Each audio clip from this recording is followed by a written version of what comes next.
Πατήρ Ιγνάτιε, πριν από λίγες μέρες η Ελλάδα συγκλονίστηκε με τον χαμό ενός νέου ανθρώπου, Έλληνα, εκεί στην πόλη του Τελαβίβ από ένα τυφλό χτύπημα.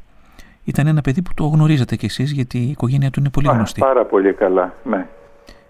Πάρα πολύ καλά, γιατί τον πατέρα του, τον κύριο Δημήτρη Καρούση, όλοι τον έχουμε γνωρίσει. Είναι ο καλύτερος νευρολόγος, νευροχειρούργος στον κόσμο. Δεν είναι εύκολο ένας Έλληνας τώρα να έρθει στους Αγίους Τόπους και να μπει διευθυντής μέσα στο νοσοκομείο Χαντάσα, το εβραϊκό, που είναι ένα από τα καλύτερα στον κόσμο. Νομίζω ο κύριος Δημήτρης Καρούσης έχει εδώ γύρω στα 27 χρόνια, 28.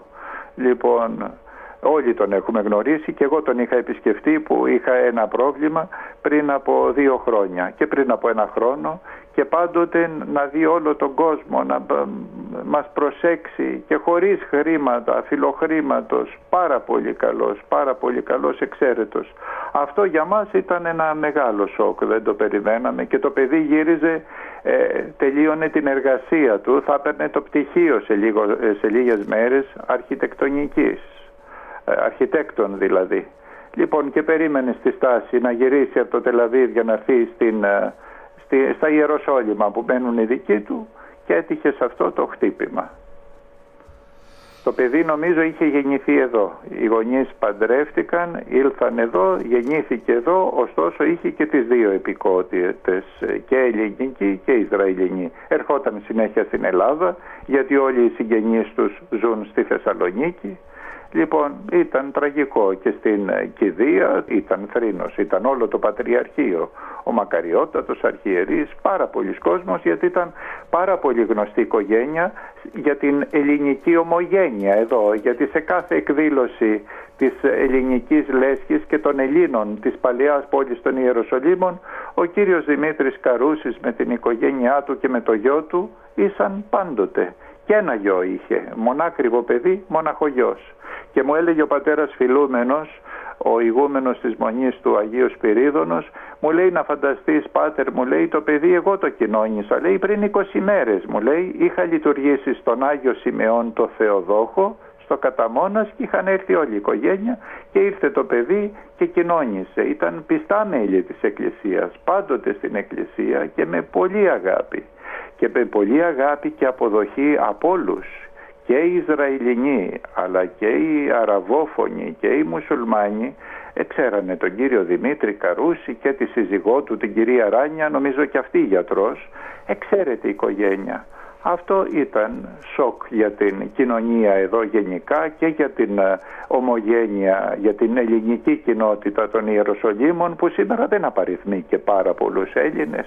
Όλοι μαζί μέσα στα Ιεροσόλυμα να είναι 60, 70, 80 εναπομείναντες Έλληνες, εκτός δηλαδή από το Πατριαρχείο, από τους κληρικούς μοναχούς και μοναχές. Ένα νέο συγκλονιστικό ήταν αυτό όταν έφτασε στην Ελλάδα. Οι Έλληνες, νομίζω, σε κάθε γωνιά της γης με την είδηση αυτή ένιωσαν μια ταραχή χωρίς να ξέρουν περισσότερα στοιχεία. Ίσως ήταν η πρώτη φορά που αισθανθήκαμε ότι κάποιος δικός μας μπορεί να βρεθεί και να είναι θύμα σε αυτόν τον άδικο πόλεμο, σε αυτές τις εχθροπραξίες που γίνονται, που δεν έχουν σταματημό 1 χρόνο τώρα.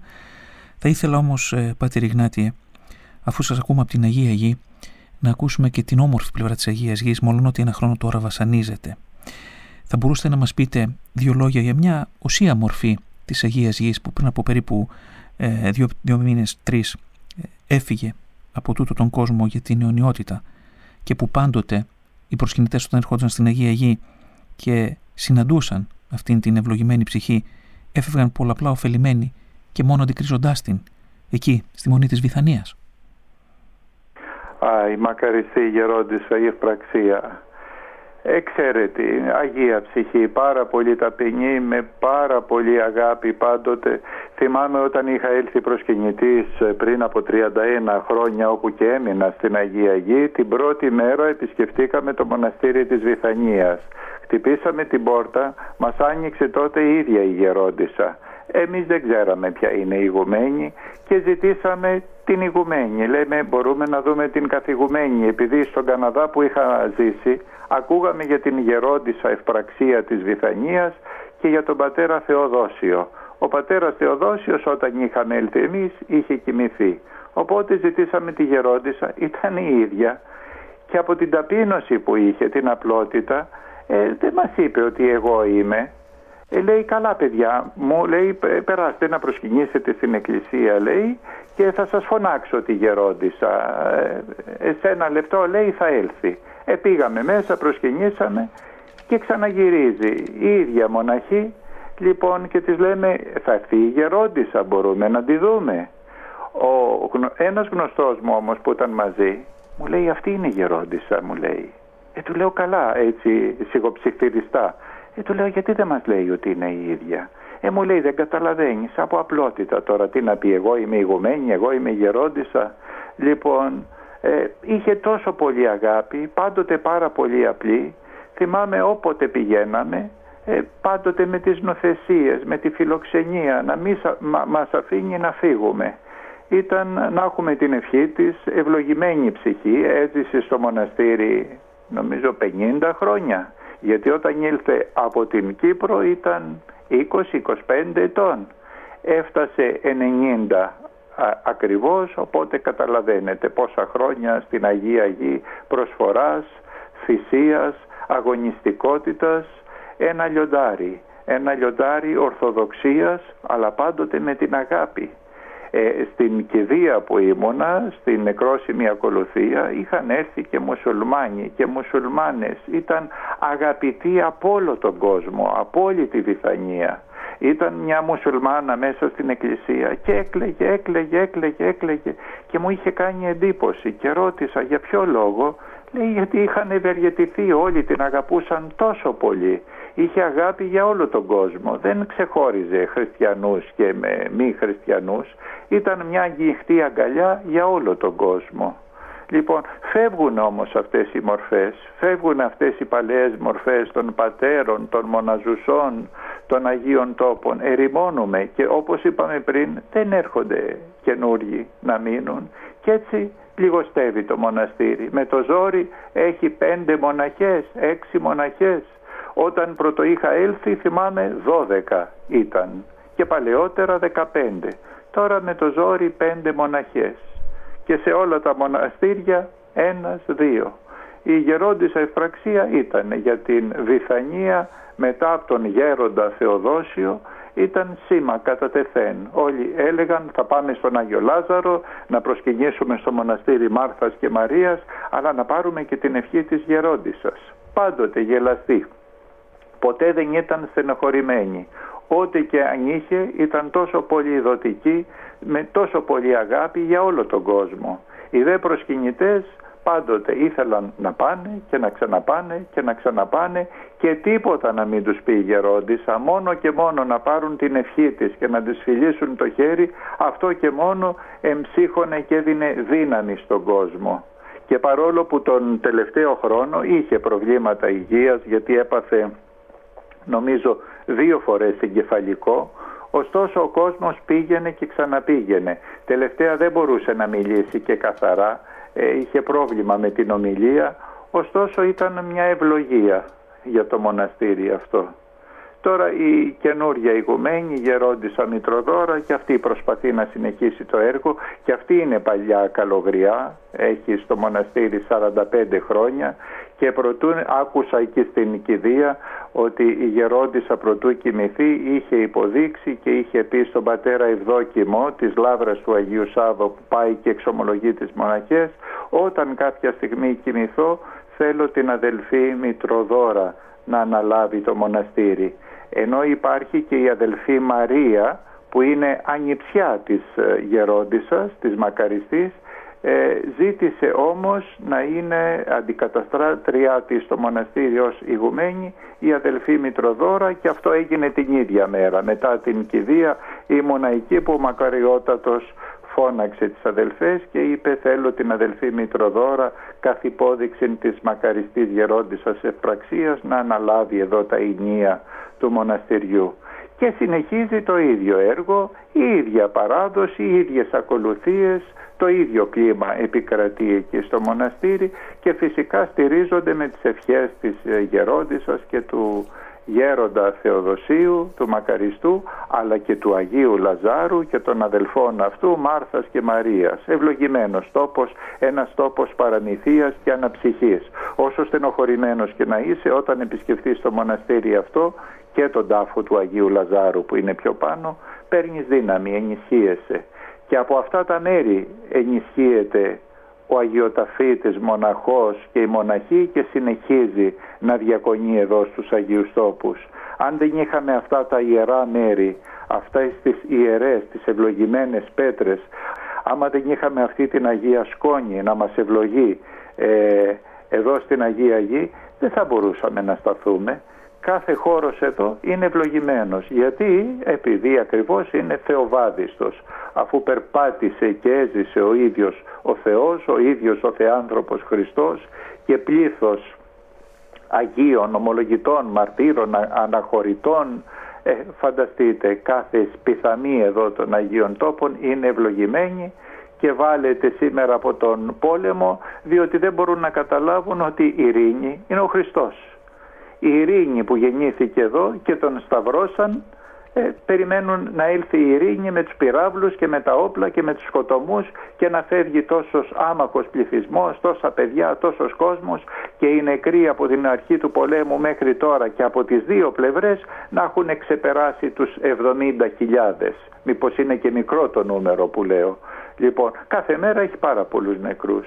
Λοιπόν, αυτό να έχουμε την ευχή των Αγίων Πατέρων και των τελευταίων γερόντων και γεροντουσών των Αγίων Τόπων, όπως ήταν και η μακαριστή η Γερόντισσα, η ευπραξία της Βηθανίας. Αμήν. Μακάρι και να σας σκεπάζουν εσάς και οι ευχές τους και η παρουσία όλων των Αγίων μας εκεί, γιατί όπως μας είπατε και νωρίτερα και το γνωρίζουμε πολύ καλά, λίγοι έχετε απομείνει και ιδιαίτερα αυτή τη δύσκολη περίοδο που τα προβλήματα μέρα με την ημέρα μεγαλώνουν.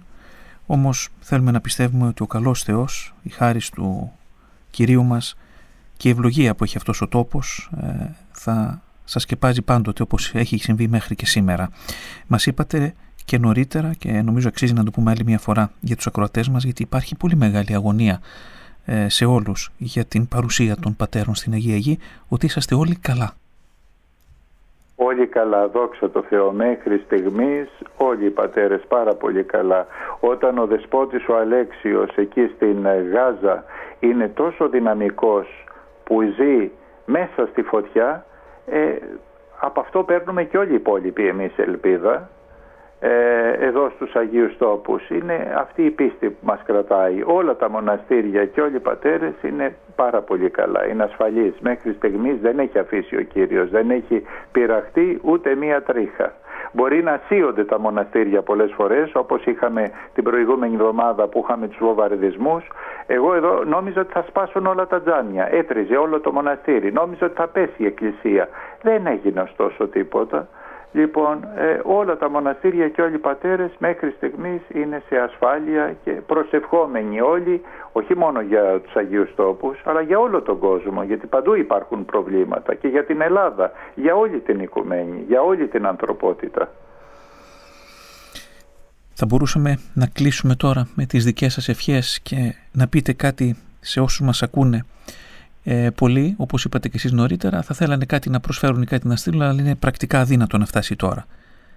Μια συμβουλή από εσάς, τι μπορούν να κάνουν? Το μόνο που ζητάμε πάντοτε από τον κόσμο είναι ευχές και προσευχές. Εύχες θα υπεραλλήλων. Εμείς ευχόμαστε για όλους εσάς και εσείς για όλους εμάς εδώ. Πάντοτε λέμε στους προσκυνητές, όταν επικοινωνούμε, με όποιο τρόπο μπορέσουμε να επικοινωνήσουμε, ένα κεράκι, ένα Κύριε Ελέησον για την αγιοταφητική αδελφότητα, για το παλέφατο Πατριαρχείο, Ελληνοορθόδοξο Πατριαρχείο των Ιεροσολύμων, να συνεχίσουν να υπάρχουν τα μοναστήρια, να υπάρχουν τα προσκυνήματα και έστω αν δεν υπάρχουμε εμείς και δεν βρισκόμαστε ζωή, να συνεχίσουν να υπάρχουν για τις επόμενες γενιές, για τους επόμενους προσκυνητές, διότι κάποια στιγμή θα τελειώσει αυτό το κακό, δεν μπορεί να είναι αιώνια. Λοιπόν, εμείς συνεχίζουμε με πίστη, υπομονή, αισιοδοξία. Λοιπόν, και από τον κόσμο, από όλους εσάς, ζητάμε την αγάπη σας και τις προσευχές σας. Αυτό μας εμψυχώνει και δίνει και σε εμάς δύναμη και κουράγιο και να συνεχίσουμε προσευχόμενοι και να περιμένουμε κάποια στιγμή να αλλάξει η κατάσταση και να ξαναδούμε πάλι τους προσκυνητές των Αγίων Τόπων, στον Πανάγιο Τάφο, στην Γεστημανή, στο Φρικτό Γολγοθά, στην Αγία Βιθλεέμ και σε όλα τα προσκυνήματα των Αγίων Τόπων, και να όλοι μαζί να ψάλουμε το «Δόξα ειν υψής της Θεό και επί γης ειρήνη εν ανθρώπης ευδοκία». Αμήν. Το ευχόμαστε και εμείς, το περιμένουμε και εμείς, να δώσει ο καλός Θεός να επέλθει αυτή η πολύτιμη ειρήνευση στην περιοχή, να γαληνεύσουν τα πάθη και να μπορέσουν πάλι όλοι να ζήσουν όπως ζούσαν και παλιότερα. Ευχόμαστε, Πάτερ Ιγνάτιε, καλή δύναμη σε εσάς, πολύ υπομονή να σας χαρίζει ο Θεός, να σας προστατεύει πάντοτε, και την επόμενη φορά που θα επικοινωνήσουμε να ακούμε πιο ευχάριστα κατά τα ανθρώπινα νέα από την πολύπαθη Αγία Γη. Αμήν. Να είστε καλά, ευχαριστούμε πολύ, να είναι ευλογημένο, ευχές πολλές, ευλογίες, ελπίδα και αισιοδοξία. Αμήν. Ευχαριστούμε πολύ. Να είστε καλά.